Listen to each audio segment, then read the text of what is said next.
Buku yang saya rekomendasikan adalah satu buku misteri dari seorang penulis dari Jepang, yaitu Akio Shirikaku. Saya sepakat dengan gagasan ini ya, karakter Dylan yang kemudian menganggap bahwa jatuh cinta itu bukan soal gombal-menggombal gitu. Ketika membuka lembar demi lembar buku Alibaba ini, ternyata kita harus fokus dan fokus. MO image. Astagfirullahaladzim. Kampret lu toh.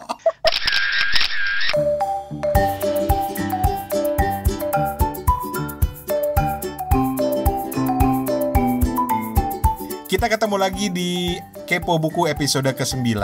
Dan kali ini kita akan memutarkan beberapa review kiriman dari teman-teman pendengar Kepo Buku yang baik hati, ganteng, dan cantik-cantik dan tidak sombong. Kemudian juga ada beberapa surat lah yang mau kita bacain. Dan juga apa lagi ya? Oh ya, kita mau coba update tantangan membaca buku yang dikeluarkan pada awal tahun gitu. Jadi langsung saja kita ke Jakarta dulu. Mbak O, apa kabar Mbak O? Alhamdulillah baik. Tok, sehat Tok? Sehat, tentu saya sehat. Alhamdulillah. Oke. Steven mana? Steven. Iya, Steven sepulang dari Bangkok, kayaknya dia berenang sampai Ambon. Belum nyampe. Jadi belum Lagian. Oke, sekarang update dulu buku-buku yang udah dibaca. Toto ditantang membaca novel grafis Palestine-nya Joe Sacco ya. Benar. Opat ditantang membaca buku Sophie's World. Udah sampai di mana lu pada tantangannya? Jangan Apa? nanya-nanya dulu. Situ Lah? gimana? Om Rane. Ya kan satu-satu. Ya Om Rane dulu lah. Tamat. Gitu dia mah. Banyak nyimeng nih orang nih, satu nih. Nyimeng. Gua belum, terus terang, gua belum sentuh karena gua masih mencari keberanian untuk Apa sih? membaca buku yang bergenre horor. Buku. Gue bukannya penakut ya, gue perlu garis bawahi, gue bukannya penakut, tetapi nggak biasa aja baca genre horor. Lanjut, Opat gimana? Lu berani? Lu udah baca Dunia Sophie belum? Belum. Sebab Belum pengen. lu kan yang menantang. Jangan lupa ya, akhir Maret udah harus semua beres laporannya ya. Yele tinggal dilanggar sama tambahin lagi. Dah. Dia yang nantang padahal kelewatan. Tidak. Lu bener. Tidak disiplin itu namanya, tidak disiplin. Tok, lu jangan ngata-ngatain orang nggak disiplin ya. Lu sendiri gimana? Gue udah beli bukunya. Baca? Baru skimming doang. Jadi rupanya, jadi buat teman-teman yang nanya-nanya, kacau nih bener. Jadi buat teman-teman yang nanya-nanya nih, kita di awal tahun itu nantang diri dalam 3 bulan ke depan harus baca buku yang tidak sesuai dengan genre favorit kita. Gua dikasih genre horor, Opat dikasih genre filsafat, Toto dikasih genre graphic novel. Yang lucu nih Steven, kita kasih genre novel roman. Terus kita pilihin sekalian buku Nomotingo Bushe. Tapi menariknya udah dibaca toh. Emang udah kelar? Kemarin belum. Minimal udah dibaca daripada yang skimming laganya sebakul. Alasan semuanya. Ya iyalah. Tapi emang ternyata nggak mudah ya mencoba memaksa diri untuk membaca buku yang bukan genre kita, tapi nantinya akan bisa lah. Nanti ada satu surat menarik ini, bagaimana si pengirim surat ini punya pertemanan dengan orang-orang yang genrenya berbeda-beda. Ntar kita bacain. Tapi oke lah. Jadi kira-kira kapan bisa? Awal April ya bisa ya? Gampang itu mah buat saya. Terus langsung nyari rangkumannya atau reviewnya di internet terus dibacain. Gak kita banget kalau itu mah. Enggak, beda kita banget lah. Gitu. Tapi lo tahu nggak sih ada aplikasi dan website yang intinya merangkumkan buku untuk kita supaya kita bisa paham? Oh ada, gue sendiri ikutan gitu. Kalau di bisnis zaman dulu banget itu kebetulan kantor gue langganan. Kalau untuk buku bisnis namanya Summaries, apa ya?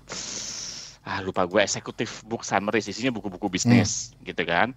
Terus juga ada apps namanya Blinkist ya. Blinkist, yes. Blinkist gue juga ada gitu. Terus kalau lu suka buku-buku self-help, nah ini lo banget gitu. Ada yang namanya Optimize.me, itu punyanya Brian siapa gitu. Langganannya agak lumayan juga, tapi dia bikin video, dibikin nggak cuma ringkasan, tapi dibikin bagaimana mengimplement buku itu. Jadi banyak sebenarnya kalau lu rada-rada pengen, terutama kalau menurut gue ya buku-buku bisnis mungkin ya, buat lo yang suka, atau Blinkist juga bagus. Kalau Blinkist lebih umum ya sifatnya ya. Blinkist tuh gila karena dia lebih dari 3.000 buku, dan setiap buku itu dia janjikan kita bisa memahami garis besar buku itu hanya dalam 15 menit. Edan. Betul.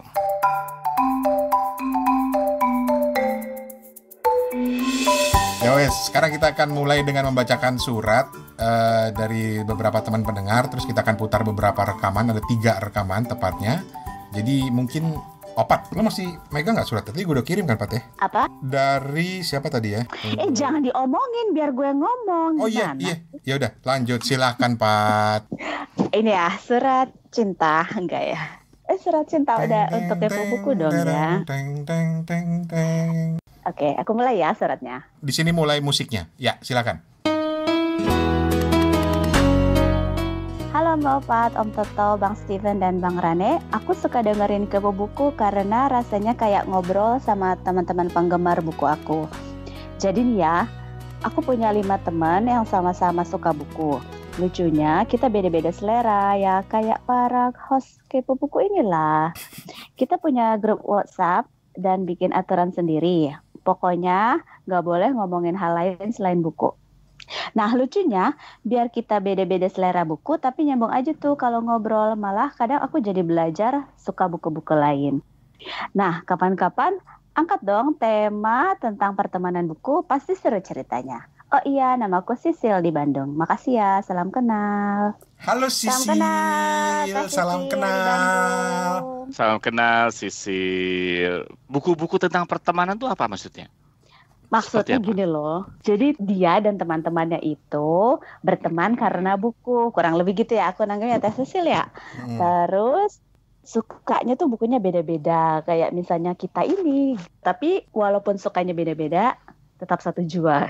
Gitu kan ya, bener kan ya, aku nggak salah nangkep kan ya? Nggak salah. Terus dia usul tema tentang pertemanan buku, maksudnya berteman karena buku, gitu kali ya? Masalahnya gue nggak gaul sih, temen gue itu cuma lu aja. Emang situ? Lu pikir gue bikin kepo buku buat apa? Supaya ada temen aja sih sebenarnya. Emang aku temannya Om Rane? Aku pede. Ngaku-ngaku, emang juga gue pernah bilang gue teman lu. Insert musik memilukan di sini.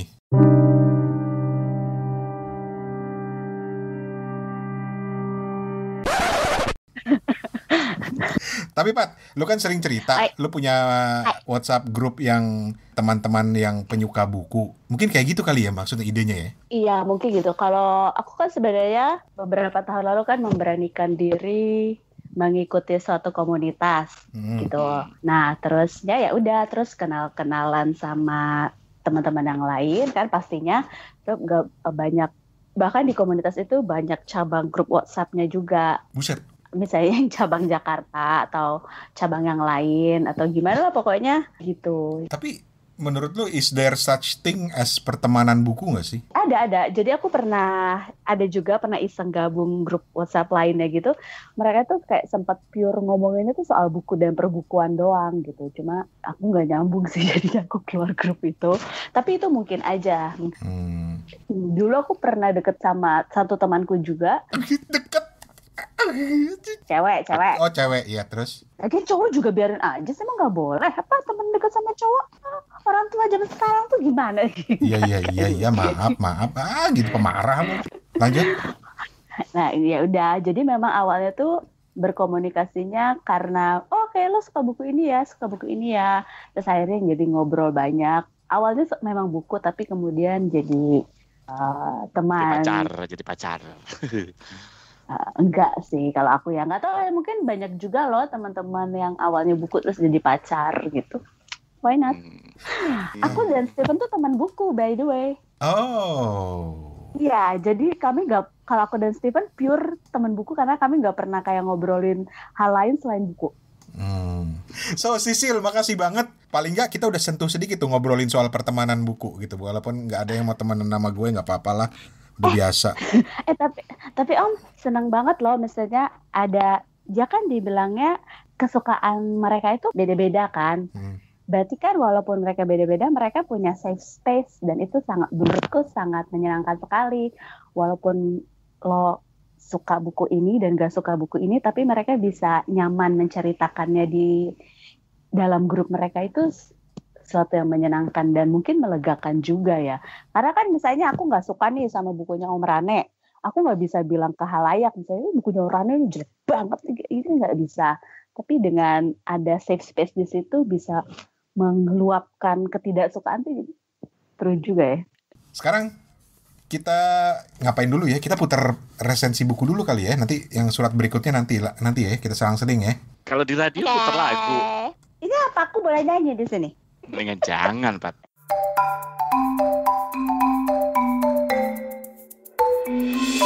Oke, sekarang kita akan putar dulu satu buku, kan lagu. Ini ada satu kiriman dari temen.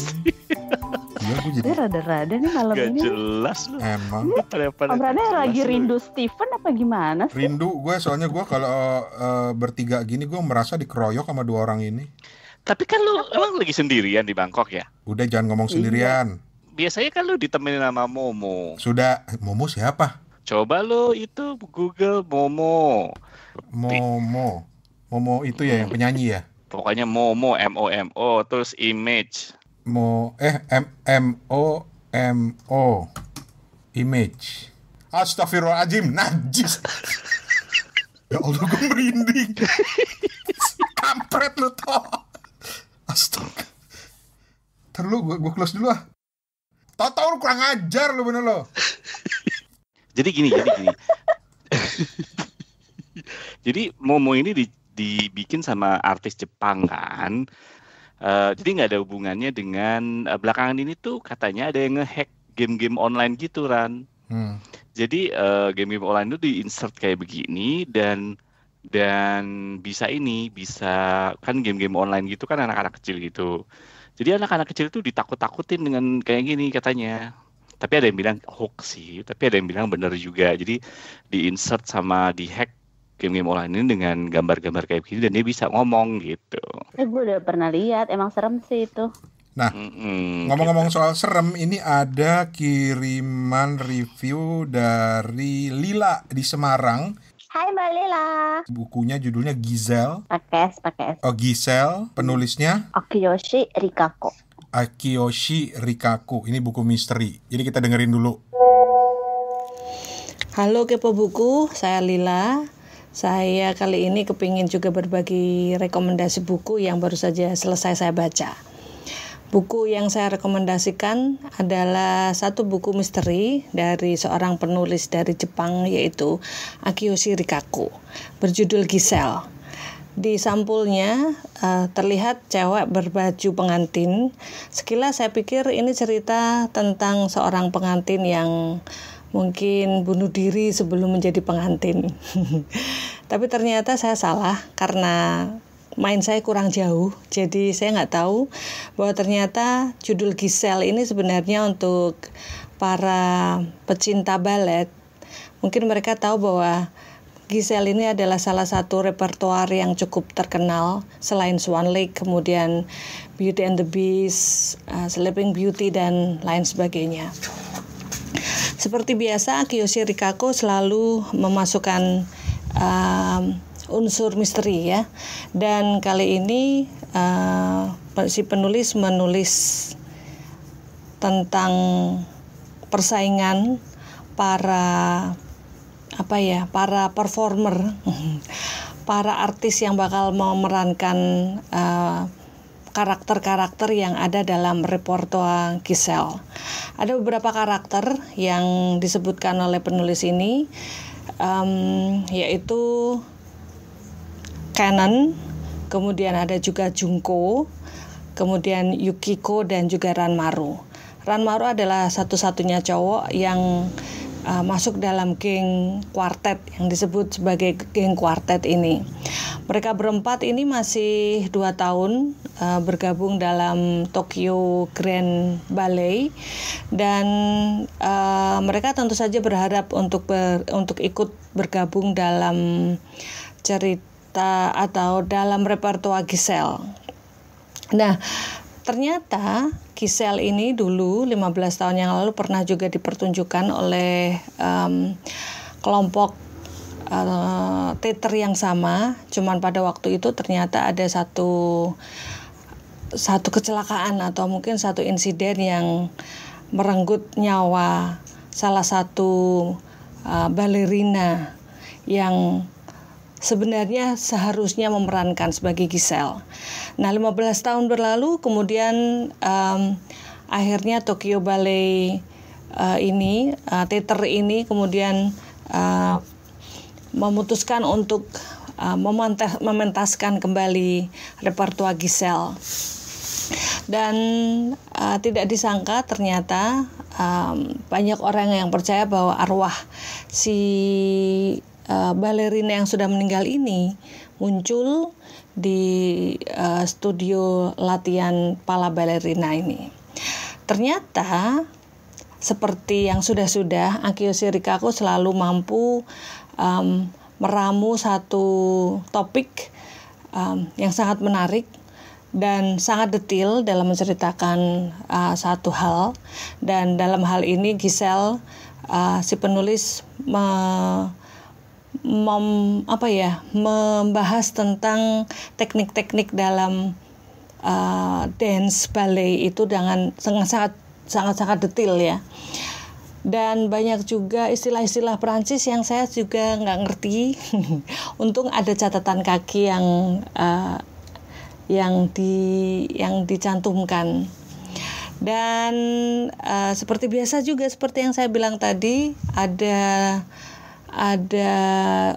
balutan misteri tentang misteri kematian balerina 15 tahun yang lalu.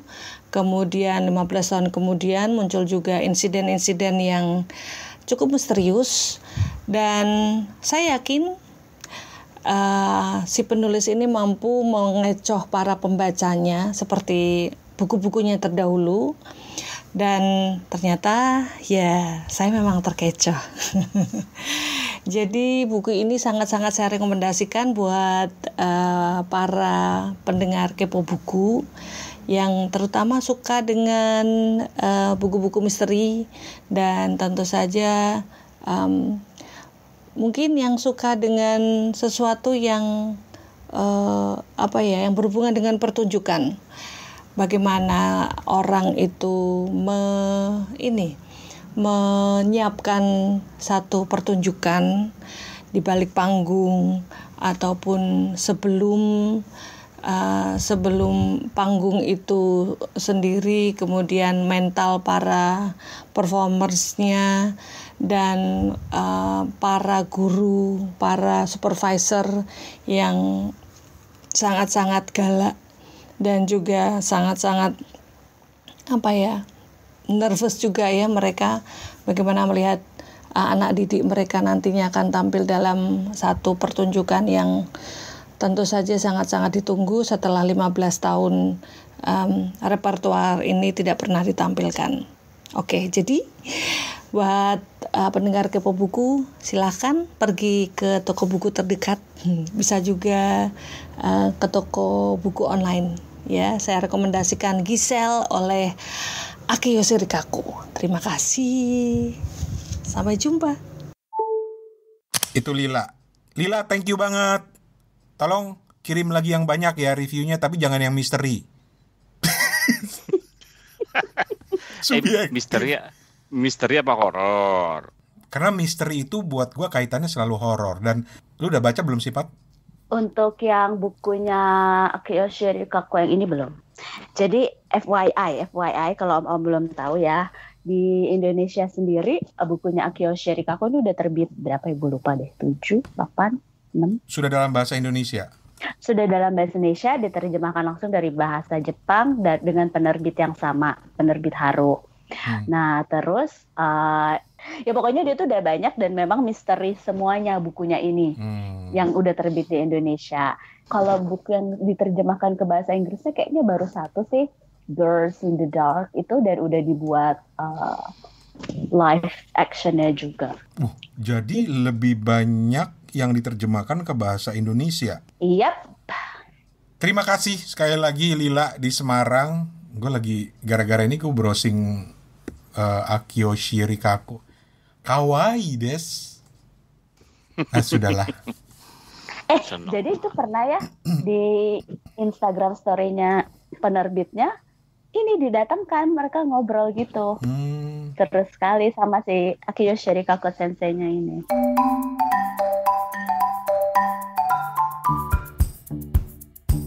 Kita lanjut ke surat berikutnya. Ini yang mana ya?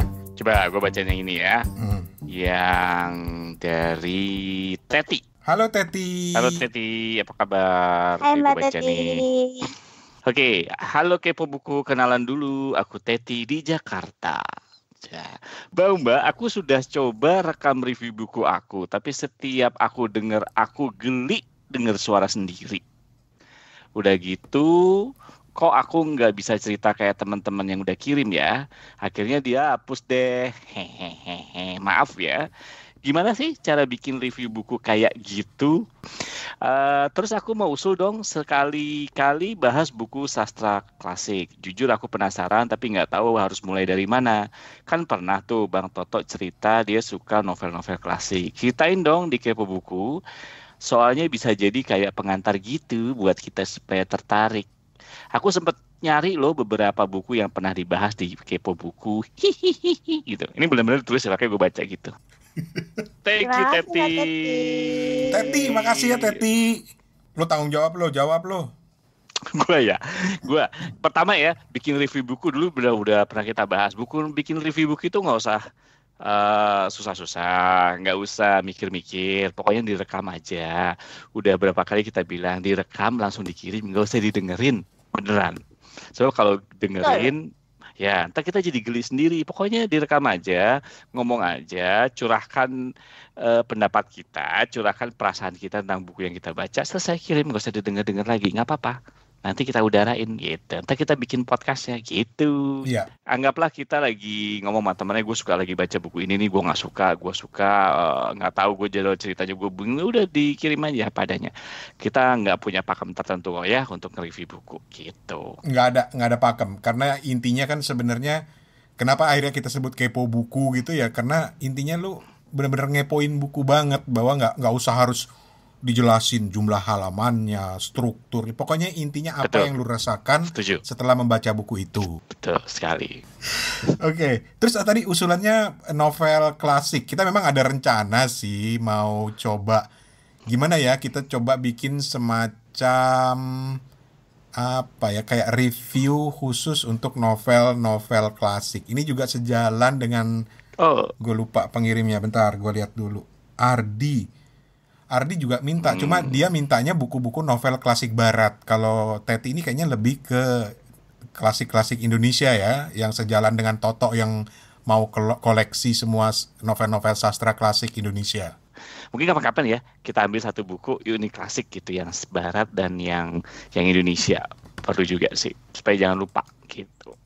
Tapi kita nggak bakal nge-review serius ya, nge-review dengan cara kita sendiri loh ya. Seperti disebut di episode ke-8, kita mereview itu dengan riang. Kayalah riang. Riang gembira. Yeah. Semangat aja pokoknya untuk bercerita. Betul. Ya. Ayo, Teti, fighting. Fighting. Yeah. Gue sekarang lagi demen gue pakai istilah-istilah Korea.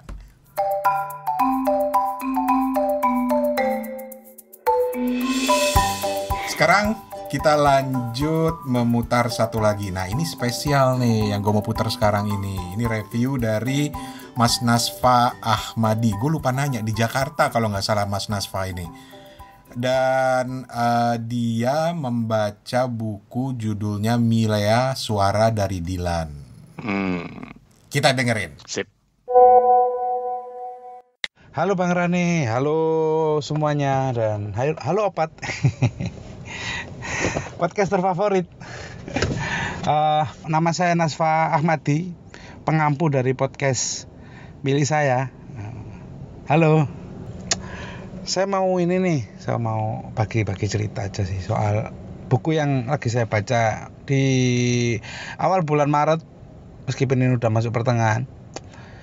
Jadi sebelumnya saya mau cerita dulu kenapa memilih buku ini, karena di akhir Februari kemarin perfilman kita Indonesia terutama itu kan lagi rame tuh soal Dylan dan sebagainya. Soal Dylan, soal kisah remaja yang ya kalau orang tua sih bakal bilang, wih alay, cringe gitu, apalah. Ya kalau bagi saya sih ya biasa aja sih, maksudnya kayak nggak pernah muda aja gitu. Kayak nggak pernah jadi remaja saja gitu. Ya kisah-kisah remaja yang menurutku sih ya layaknya seorang remaja gitu, maksudnya ya kalau dulu kita perspektif film-film remaja gitu, cerita-cerita remaja gitu ya Jakarta sentris. Ternyata ini hadir nih perspektif latar gitu, ya latar cerita remaja dari kota bunga Bandung gitu. Dan ya saya menikmati filmnya gitu, meskipun ada beberapa adegan yang cringe, aneh gitu, tapi yang nggak ada soal sih, enjoy lah, menikmati. Nah, di film ini kan kalau bapak-bapak, ibu-ibu ini yang ngikutin film Dylan itu kan di film pertama kan perspektifnya adalah perspektif si Dylan ngejar si Milea gitu, yang endingnya adalah mereka jadian. Nah, yang kedua ini adalah perspektif Milea melihat sosok Dylan sebagai laki-laki yang begitu ya.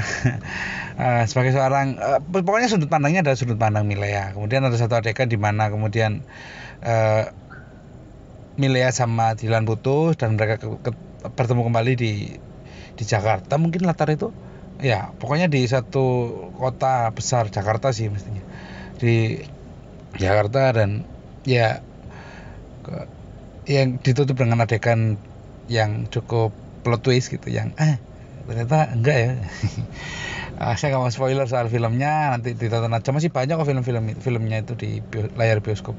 Nah, ketika nonton itu saya sih sepakat gitu dengan apa yang dilakukan oleh Dylan ketika memutuskan untuk ya udah, kalau perempuan memutuskan untuk tidak mau berkomunikasi dengan laki-laki gitu, ya sudah, oke, saya akan memilih berkomitmen dengan keputusan itu dan saya akan menghormati. Nah, karena film tersebut akhirnya saya penasaran nih, karena kata teman-teman di bukunya PD Bike yang ketiga itu perspektifnya adalah perspektif Dylan gitu. Akhirnya saya baca nih, saya baca gitu, dan gimana ya? Memang bener sih. Ya kalau jatuh cinta berdasarkan fisik itu ya memangnya akan jadi seperti itu. Maksudnya nggak ada gitu alasan kedewasaan seseorang mencintai itu kayaknya nggak ada gitu. Jadi purely orang remaja yang jatuh cinta karena fisik, udah karena cantik, karena nyaman gitu. Dan dialog-dialog di buku di Milea Suara dari Dylan itu ya memang sangat remaja gitu, sangat remaja yang nggak mikir bagaimana kehidupan setelah mereka menjalin hubungan, apa masa depan, maksudnya utopia yang ditawarkan oleh Dylan kepada Milea di bukunya ya, itu memang utopia yang sangat remaja sekali gitu, yang aku ingin hidup bersama dan sebagainya ya. Dan kemudian ya lagi-lagi ya, karena memang latar belakang atau mungkin karakter Dylan yang tidak ingin dikengkang dan sebagainya, yang kemudian mungkin saja ya, saya nggak tahu sih, tapi kayaknya sih ini Dylan memang orang yang nggak mau dikekang gitu, yang berkomitmen terhadap apa yang menjadi keputusan si pasangan gitu, yakni Milea gitu. Dan tentunya si Dylan ini memang orang yang belum dewasa gitu, yang belum dewasa soal menanggapi situasi dan problematika gitu. Jadi ya adalah satu kutipan di mana aku cukup bahagia ketika berteman dengan si Burhan gitu dan teman-teman gengnya gitu. Dan aku ingin kita saling bertetangga di kehidupan masa depan. Maksudnya anjir ada gitu. Saya sih cukup saya orang yang tidak cukup banyak teman, maksudnya ya, kenal orang itu hanya sekedar nama gitu, maksudnya nggak terus kita hidup bersama every time kita seneng-seneng bareng, duka bareng, enggak gitu. Saya orang yang cukup ini ya. Kemudian ketika lihat baca buku Milea Suara dari Dilan ya anjir alay banget ya, maksudnya iya sih, saya tahu remaja akan seperti itu, semua remaja akan mengalami itu, dan saya juga pernah mengalami itu. Tapi bagi saya yang umur 2 sekian gitu ya, waduh, iya sih. Dan di buku tersebut ternyata ada loh orang-orang yang memang dia nggak tahu nih mengekspresikan cinta dan kasihnya itu seperti apa. Yang dia tahu adalah bagaimana menghormati saja gitu, menghormati apa yang menjadi keputusan pasangan gitu. Dan Dilan pun orang yang demikian gitu, yang aku sayang lo sama kamu gitu di bukunya. Aku sayang lo sama kamu, tapi tolong dong, aku juga pingin nih melakukan hal yang aku inginkan gitu. Aku nggak curang, aku nggak selingkuh dan sebagainya. Nah, mungkin saya sepakat dengan gagasan ini ya, karakter Dilan yang kemudian menganggap bahwa jatuh cinta itu bukan soal gombal-menggombal gitu, bukan soal ayah kamu ini ya, bukan soal itu, tapi soal sikap gitu, soal sikap dan soal kepedulian dia terhadap rasa aman dan rasa nyaman si pasangan gitu. Konteks dari rasa nyaman dan rasa aman adalah ketika Milea terpojok atau mungkin terlukai, Dilan adalah orang pertama yang akan hadir dalam hidup Milea, yang akan melakukan perlawanan dan pembelaan gitu. Dan mungkin itu yang kemudian yang saya pribadi yang melihat sosok Milea itu yang anjing, ini orang posesif banget sih gitu. Maaf posesif banget sih kok sampai orang nggak. Tapi memang ya tadi ya, kembali lagi pada ini buku ceritanya adalah cerita remaja gitu. Jadi ya kita harus pahami bahwa ini remaja dan sebagainya. Ya mungkin bukunya cukup jadul sih, tapi ya saya masih nikmati lah. Penasaran aja sih, maksudnya dengan sosok Dilan ini seperti apa sih, dan akhirnya saya baca buku tersebut. Dan itu saja untuk Kepo Buku kali ini. Terima kasih. Nanti kalau dikat silakan, nggak apa-apa. Cukup panjang sih, udah 8 menit. Oke, terima kasih dan salam untuk Mbak Opat. Cie, Mas Nasfa idolanya Opat. Suwun loh Mas Nasfa. Dilan itu fenomenal banget filmnya, dan buku yang dibaca Mas Nasfa ini, Milea Suara dari Dilan ini, adalah bagian dari lanjutan cerita kisah si Dilan ini gitu. Ini buku ketiganya serialnya Pidi Baik.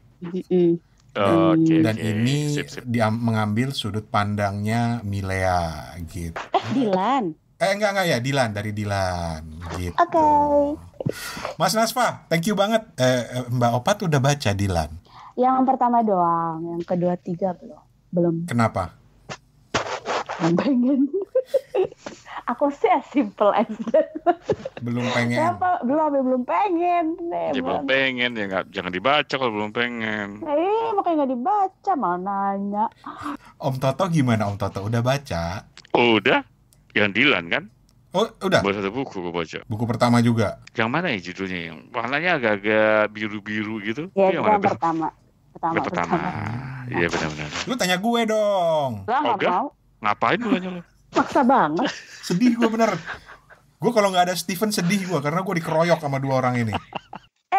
Ini dong pesan buat Mas Nasfa, tantane mana lo kirimannya cok lali. Oke. Ini orang mana?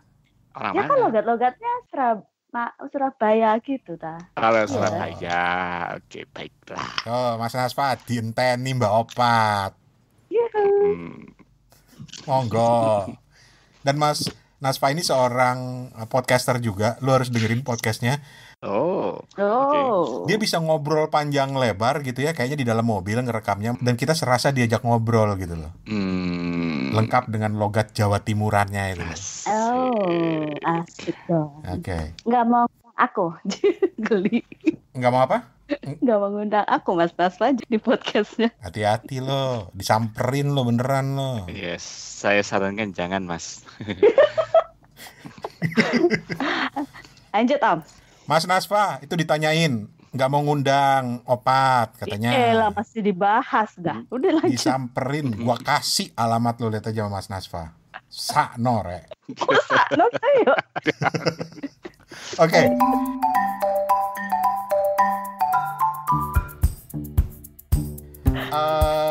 Sebelum kita muter rekaman terakhir nih ada surat satu lagi, dan ini spesial karena dia juga ngirim rekaman tapi belum kita putar di bagian episode ini karena kita mau jadikan episode terpisah yang nanti akan melibatkan Opak. Kenapa gue? Ntar gue ceritain. Dia namanya Mas Mahrus Hadi atau panggilannya Hadi, umur 30-an dari Surabaya. Dia bilang kerjanya supir serabutan di sebuah bengkel body repair. Dan kebetulan tertarik sama buku. Oh, kalau sama buku itu nggak ada kebetulan Mas, pasti tertarik. Jadi dia tuh cuma ada semi curhat juga. Dia bilang di Surabaya pengen ikutan komunitas buku, cuma karena aku orangnya rada-rada introvert gitu. Kayak Opat dong ya. Gitu. Terus dia suka dengerin Kepo Buku, sekarang lagi mendengarkan buku-buku sastra yang episode buku sastra bagian pertama. Terus dia mau nyumbang voice note karena dengar di bagian akhirnya ada penjelasan atau undangan untuk juga mengirimkan voice note. Nah, Mas Asfa kemudian mengirimkan. Terus apa sih bagian yang menarik dari suratnya yang lain? Panjang suratnya ya, karena dia intinya bercerita tentang dia juga ini berbisnis buku online gitu ya. Tapi kebanyakan buku-buku loak, buku-buku bekas gitu ya. Dia bilang, aku baca buku juga nggak intens satu buku selesai, kebentur waktu katanya. Bacanya lompat-lompat sesuai mood. Terakhir baca satu seri Javanologinya De Graaf kalau nggak salah. Mantap. Oke. Terus katanya kalau soal buku yang pertama kali membekas buat aku itu Capingnya Gunawan Muhammad gitu loh. Emang bener kalau ada yang bilang GM itu makelar buku. Zaman-zaman informasi belum banjir kayak sekarang, dia di Caping udah canggih banget. Nah ini menarik karena di rekaman yang dikirim oleh beliau itu dia membahas bagaimana cara dia hunting buku-buku bagus untuk dijual, yaitu dengan melihat tulisan-tulisannya Caping. Karena Mas GM tuh kan banyak menyebut-nyebut nama buku gitu ya, merefer ke buku. Nah buku yang disebut sama GM atau Gunawan Muhammad itu dia cari karena diasumsikan GM lo yang refer pasti menarik, dan ternyata memang banyak yang berminat pada buku-buku seperti itu. Nah dia cerita lengkap nanti tentang pengalamannya jualan buku online, terus pengalamannya nyari buku, hunting buku-buku loak gitu. Dan sebagai sesama hunter buku loak, Opat juga harus sharing karena Mas Hadi ini lebih banyak hunting buku loaknya di Surabaya tempat dia. Kalau Opat kan di Blok M kan ya Pat ya. Jadi kita akan bahas di episode berikutnya nanti, entah episode keberapa, nanti kita kabarin ya. Mas Hadi, terima kasih banyak untuk suratnya. Terima kasih Mas Hadi. Terima kasih.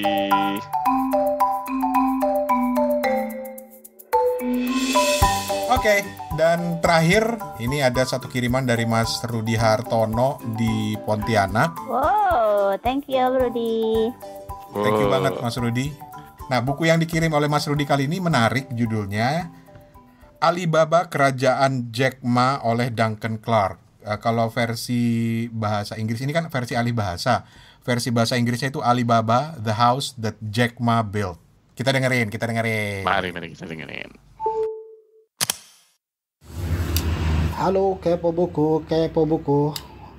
Bertemu lagi dengan saya Rudi Haji yang saat ini akan mengulas sebuah buku yang telah saya baca yang berjudul Alibaba, Kerajaan yang Dibangun oleh Jack Ma. Ditulis oleh konsultan Alibaba, Duncan Clark, dan dialih bahasa oleh Suryo Waskito. Nah, ini. Semua orang mungkin yang mendengar Kepo Buku pasti sudah mengetahui siapa itu Jack Ma, ikon perusahaan terbesar di China yang menguasai pasar-pasar China maupun dunia. Ketika membuka lembar demi lembar buku Alibaba ini, satu yang mendasar adalah ternyata kita harus fokus dan fokus. Itu adalah pesan dari Jack Ma ya. Jadi saya mencoba untuk fokus menelaah buku yang saya baca ini. Di sini diceritakan bahwa Duncan Clark tadi gelisah gitu ya. Gelisah di sini diceritakan bahwa Jack Ma ini sosok seorang yang tegar begitu. Bagaimana tidak perusahaannya itu sering jatuh bangun ya kayak lagu dangdut aja tuh, jatuh bangun ya.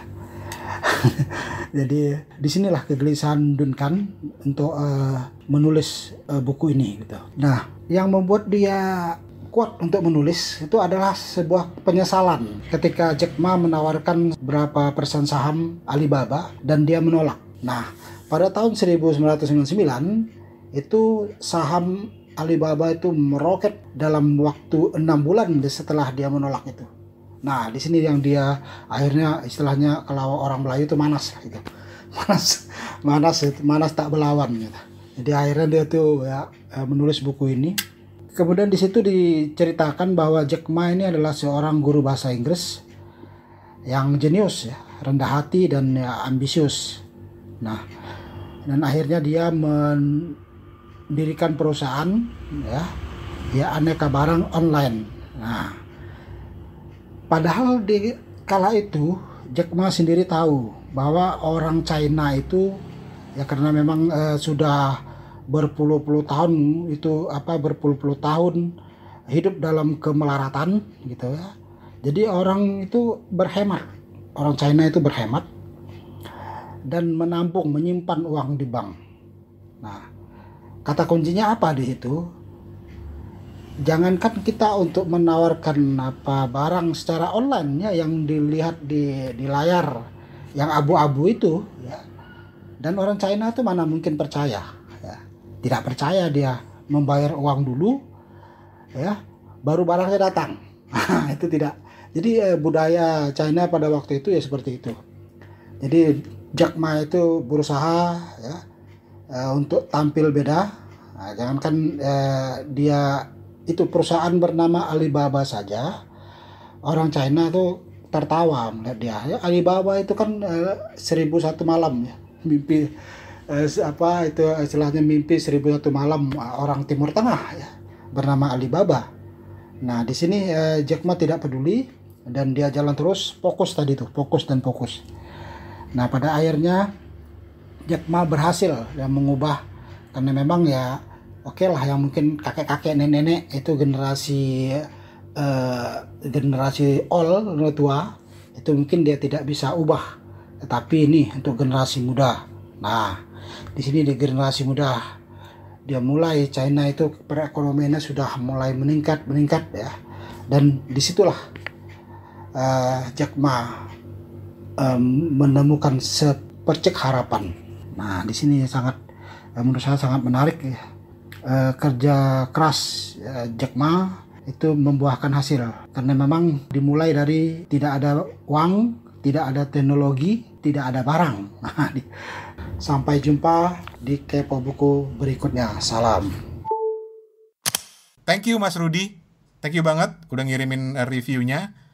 Nah, Duncan Clark ini menarik karena dia itu adalah orang yang dia mengikuti perjalanan Jack Ma itu dari awal-awal dia merintis bisnis. Jadi wajarlah ketika dia menulis ini tentu bisa jadi acuan banget karena dia tahu istilahnya luar dalamnya Jack Ma itu kayak apa gitu. Cuma buat gue sosok Jack Ma ini menarik karena gila, lu nggak pernah kebayang loh. Kenapa? Bahwa ada bisnis yang sampai bisa bukan mengalahkan sih, tapi bisa bersaing dengan raksasa online seperti Amazon misalnya. Betul. Dan dia termasuk orang yang mungkin memulai bisnis itu termasuk yang agak terlambat ya. Maksudnya kalau orang kan muda gitu, dia kan lumayan agak berumur ketika dia membangun kerajaan bisnisnya. Masih ada harapan buat lu, Toh? Buat lu juga. Gue tau lu bakal ngomong gitu, makanya langsung. Ya.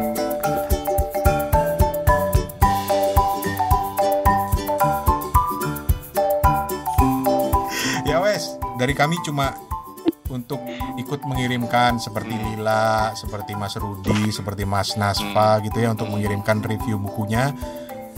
Cara ngirimnya gampang, lewat voice note, lewat email juga bisa, lewat email ke suarane@gmail.com. Jadi lu rekam aja di HP pakai voice recorder, kirim atau attach ke suarane@gmail.com.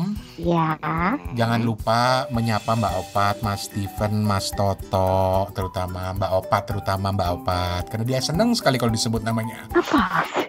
Kenapa sih? Gue lagi. Dan durasinya memang nggak ada batasan sih, cuma kalau bisa jangan melebihi 5 menit. Ya. Kalaupun nanti ada yang diedit hanya untuk merapatkan aja, cuma kalau bisa nggak terlalu panjang, jadi bisa memberikan kesempatan kepada yang lain.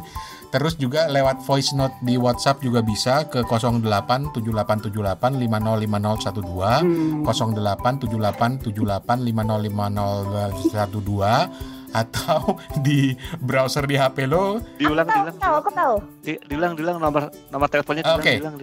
087878505012. Oke, good. Atau di bit.ly/ikut kepo buku. Nah, Des. Jangan lupa juga subscribe dong ke Kepo Buku. Kabar bagus bahwa Kepo Buku sekarang sudah ada di Podbean. Itu apa itu? Jadi Podbean itu adalah salah satu jalur distribusi podcast yang cukup besar. Podbean, Podbean. Jadi kalau lo ada yang pakai Podbean, lo sekarang udah bisa cari Kepo Buku di situ. Oke. Tapi ada di Google Podcast, Pocket Cast dan lain sebagainya. Apple Podcast, Spotify, Anchor, dan lainnya.